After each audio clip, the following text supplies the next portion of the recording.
Maka saya itu ketawa kalau ada orang sombong menyuruh orang-orang supaya kembali ke Al-Quranul Karim. Kita harus kembali kepada Quran, tidak usah mendengarkan kiai, terus ke Quran langsung. Itu panutan kita. Ternyata yang dimaksud Al-Quranul Karim oleh dia ini dan sebangsanya itu Quran punya Pak Lukman ini. Quran terjemahan Kementerian Agama.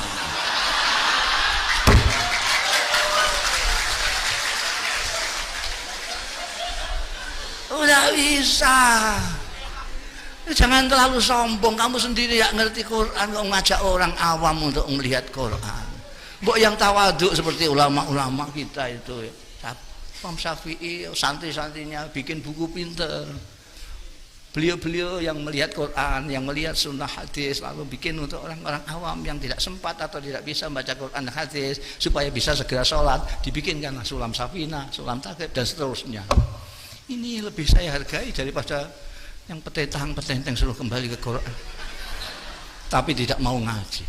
Kalau benar konsekuen mengatakan kembali ke Quran, ya ngaji. Tidak bisa tidak bisa. Tidak ngaji, hanya mengandalkan Qurannya Pak Lukman, tidak bisa. Itu ada ilmunya, Al-Quran itu ada ilmunya banyak sekali. Banyak sekali. Ada ilmu bahasa Arab, lughah. Lughah ini ada gramatikanya, nahwu, sharaf. Ada balaghah. Balaghah ini ada badi, ada bayan, banyak sekali. Ada ilmu tafsir, ada, itu banyak sekali yang diperlukan untuk mengetahui bukan hanya isinya Al-Quran tapi keindahan Al-Quran. Kalau melihat Quran depak itu cuma mungkin ngerti satu persatu maknanya kalimat, pengertian secara utuh nonsen. Apalagi melihat keindahannya belas. Makanya kalau kita lihat agamawan sekarang kok sangar-sangar karena tidak ngerti Quran. Lihat wajah beliau itu, apa ada yang sangar itu? Kalau ini masih ada lumayan lah yang sangar.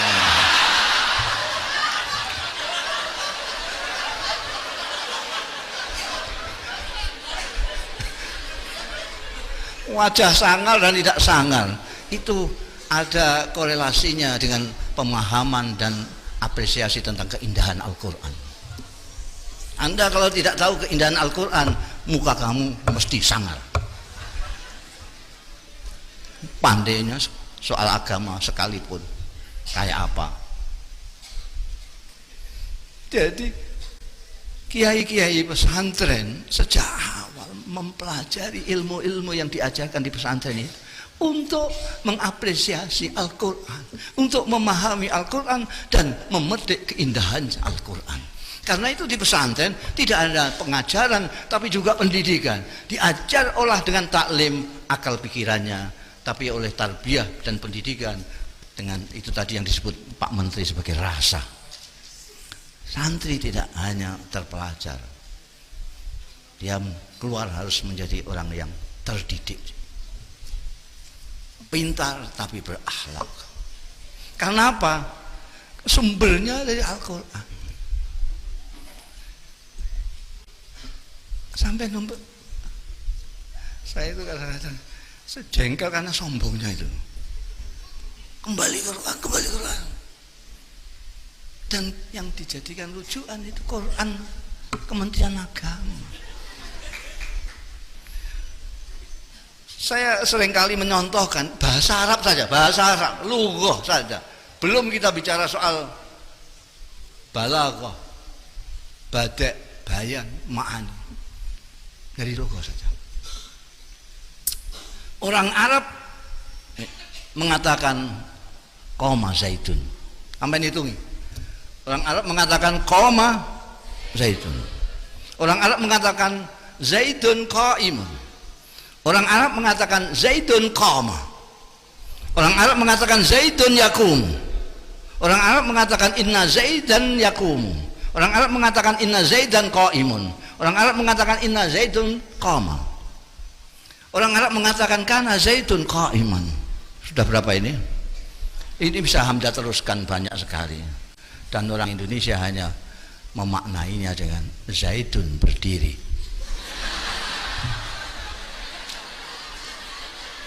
Berapa nuansa makna yang hilang di sana. Ini baru dari lafaz. Kita enggak, orang sembrono mengatakan ngerti Quran itu harus ngaji yang lama, harus ngaji yang lama. Apa itu katanya alala tanalul itu ada terusnya. Yang lama itu apa artinya? Watuli zamani. Oh, jadi Ustadz kemarin sore sudah ngajak orang kembali ke Quran. Ya sendiri nggak ngerti Quran. Banyak yang harus kita pelajari. Itu ada sastrawan dari Mesir itu, Agu Irawan. Itu tidak berani, dia bilang kembali ke Quran, tidak berani. Dia ngerti betul seberapa tingginya kesusahan Al-Quran itu oleh ahli bahasa Arab, oleh orang Arab sendiri yang ahli tentang syair maupun nazar, syair atau prosa. Itu sampai sekarang tidak ada. Tantangan Al-Quran sampai sekarang ini terbuka terus. Zaman milenial, zaman medsos, zaman apa namanya elektronik dan segala macam, zaman ilmu pengetahuan modern, ini masih terbuka. In kuntum fi raibin mimma nazal ala abdina faktu bi suratin mimin. Masih terbuka sekarang. Tidak ada. Terutama karena bagaimana membedakan antara nuansanya ini. Kalau orang yang nggak tahu, orang awam baca Quran ini kok pengulangan terus menerus saja. Ini Nabi Musa lagi, ini Nabi Musa lagi, ini ya Nabi. Mesti bingung dia, kok nggak ngerti sastra nggak apa.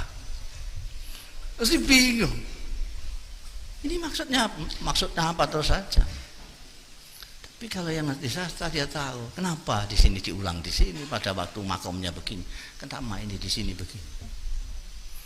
Dan ini yang kemudian oleh kiai-kiai pesantren diajarkan sejak alatnya. Tujuan pertamanya adalah untuk mengapresiasi, memahami isi Al-Quran dan mengapresiasi keindahan Al-Quranul Karim. Itu awalnya. Maka tadi Kiai Azaim mengatakan bahwa kiai-kiai di sini sastrawan semua. Betul. Sastrawan semua. Mereka menguasai balaghah. Ilmu sastra mereka kuasai. Mungkin yang mereka tidak begitu kuasai adalah bahasa Indonesia. Makanya tadi syairnya saya nggak paham itu bahasa Perancis.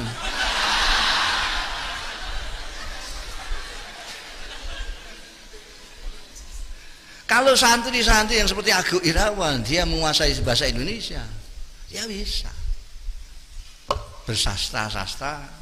Kiai Zawawi Imron dia ngerti bahasa Indonesia, dia bisa bersyair dengan bahasa Indonesia. Tapi ayah saya pakai bahasa Jawa, mbah saya pakai bahasa Arab. Kiai Hamid Pasuruan itu dijuluki sejak ditermas, mau tidak ditermas sudah dijuluki adib. Adib itu sastrawan karena beliau menguasai ilmu balaghah, badi', bayan, ma'ani. Itu Kiai Abdul Hamid Pasuruan. Cuma kemudian yang apa namanya yang lebih mendominasi wacana masyarakat itu ada kewalian beliau. Jadi kesusastraannya hilang. Sama Kiai As'ad ini sebetulnya sastrawan, tapi karena kewaliannya sastranya hilang. Orang tidak menyangka kalau beliau sastrawan karena ketutupan dengan kewaliannya. Kiai Hamid juga begitu, betulnya sastrawan, punya buku dewan kumpulan puisi, tapi ketutupan kewaliannya. Itu kebalikan saya lah.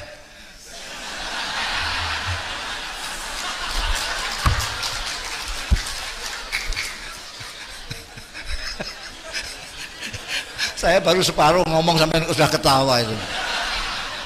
Kalau orang Jawa mengatakan Anda itu limpat. Limpat seprapat tamat sudah. Iya. Jadi seperti Syekh Abdul Qadir Al-Jalani, dia menguasai 12 disiplin ilmu. Tapi beliau terkenal sebagai Sultanul Aulia. Jadi sebetulnya gitu. Jadi kiai-kiai beliau ini sastrawannya ketutupan. Tapi pasti, apakah dengan menggunakan bahasa Arab, bahasa Jawa, Kiai Ali Maksum membuat syair yang luar biasa indah. Hadratus Syekh Hasyim Asy'ari, konon beliau bisa seperti penyair Arab, bisa bersair secara irtijalan, improvisasi. Di sini saya belum pernah tahu orang yang penyair Indonesia yang bisa improvisasi. Ada yang agak mendekati itu, Sosiawan Lea, ada enggak? Ada, Sosiawan Lea ada. Mana orangnya? Dia itu pagi tadi sampai bilang saya bikinkan syair untuk nanti malam. Dia apa temanya? Sastra pesantren. Dia udah bisa bikin. Tapi yang irtijalan itu hampir tidak ada. Jadi ngomong biasa gini lalu bersair. Kalau orang Arab biasa itu. Sayyidina Umar bin Khattab, Sayyidina Ali biasa. Sayyidatina Aisyah biasa. Ngendikan terus bersair biasa. Tapi di sini saya belum pernah lihat. Agak mengkek-mengkek sosial itu. Sosial itu sehari sebelumnya bisa. Kalau bangsa aku ya sebulan lah lama itu. Jadi apa namanya, di pesantren itu memang diajarkan sastra. Ada yang hanya untuk memahami dan mengapresiasi keindahan Al-Quran, ada yang kemudian karena kiainya kreatif digunakan sendiri untuk menciptakan. Maka Anda akan lihat banyak dari dulu kiai-kiai mempunyai syair-syair. Bahkan ini sayang yang sebetulnya dulu siap untuk mencarikan puisi-puisinya Hadratus Syekh Hasyim Asy'ari itu cucunya Kiai Isom, tapi Kiai Isom dipundhut Allah Ta'ala muda. Jadi belum ketemu sudah kapundhut. Sekarang nggak ada lagi yang senang dengan maktabah dan mau mencari. Itu ada. Jadi dulu Kiai Hasyim dengan siapa, dengan Kiai siapa, kalau tidak cocok soal apa, itu ditulis dalam puisi, dalam syair. Sehingga orang yang nggak ngerti sastra, hanya ngerti nahwu sorab bloko-bloko itu, tidak akan paham. Santri-santri nggak paham kalau kiainya sedang bertengkar, berbeda pendapat, tidak tahu. Itu pertama, menyembunyikan perbedaan mereka supaya santri tidak menganggap permusuhan. Karena kadang-kadang kiai itu berbeda pendapat, santrinya menganggap bermusuhan. Saking hati-hatinya mereka lalu menggunakan syair. Pendapatku begini-begini, kalau pendapatmu begitu terserah kamu, tapi tunjukkan dalilmu. Itu pakai syair. Kalau sekarang kan enggak. Ini berkelahi, anak buahnya disuruh ikut-ikut berkelahi. Jadi sangat pas sekali seperti yang disebutkan oleh Pak Menteri tadi, bahwa muktamar ini muncul idenya dari pesantren. Dan sekali lagi pesantren memandang sastra ada seperti sastra yang ditunjukkan oleh Al-Quranul Karim, yang mengalahkan semua sastra yang ada. Bukan hanya muatannya tetapi keindahannya.